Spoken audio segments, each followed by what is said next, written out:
సంక్రాంతి కానుకగా ఏపీలో ఉండే మహిళలకు ఒకేసారి 2 పథకాలను అయితే ప్రారంభించేదానికి అవకాశం ఎక్కువగా కనిపిస్తూ ఉంది. వచ్చే సంక్రాంతి నుంచి ఆర్టీసీ బస్సుల్లో మహిళలకు ఉచిత బస్సు ప్రయాణం మొదలవుతుందని ఆయన అయితే ప్రకటన చేశారనమాట.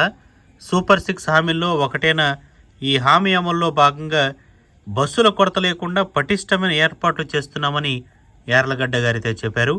అంతేకాదు ఆటో డ్రైవర్లను ఇబ్బందులకు దృష్టిలో పెట్టుకొని పటిష్టమైన విధి విధానాలు రూపొందించే పనిలో కూడా కూటమి ప్రభుత్వం ఉందని వెల్లడించారు.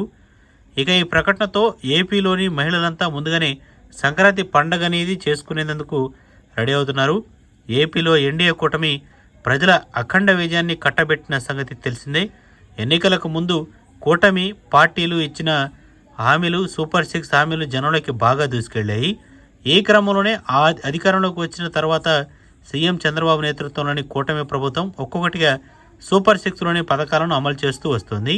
కానీ ఏపీలో కూటమి గెలుపులో కీలక పాత్ర పోషించిన మహిళలు ఆశగా ఎదురుచూస్తున్న ఉచిత బస్సు ప్రయాణం హామీ ఇంకా అమలు కాకపోవడంపై తీవ్ర స్థాయిలో విమర్శలు వచ్చాయి.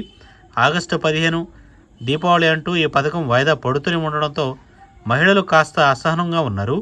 అయితే తెలంగాణతో పాటు కర్ణాటకలో అమలవుతున్న ఈ పథకంలోని లోపాలను సవరించి పకడ్బందీగా అమలు చేసే విధంగా ఆ సమయం కోసం తీసుకుంటున్నామని ఏపీ ప్రభుత్వం చెబుతోంది.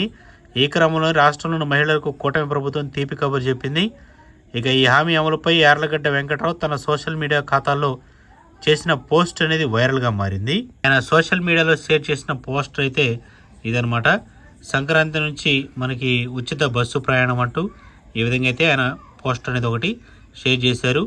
సో సూపర్ 6 హామీల్లో ఒకటైన ఆర్టీసీ బస్సుల్లో మహిళలకు ఉచిత ప్రయాణాన్ని సంక్రాంతి నుంచి మొదలు పెడతామని ఈ విధంగా పోస్టర్ని అయితే తీసుకొచ్చారు.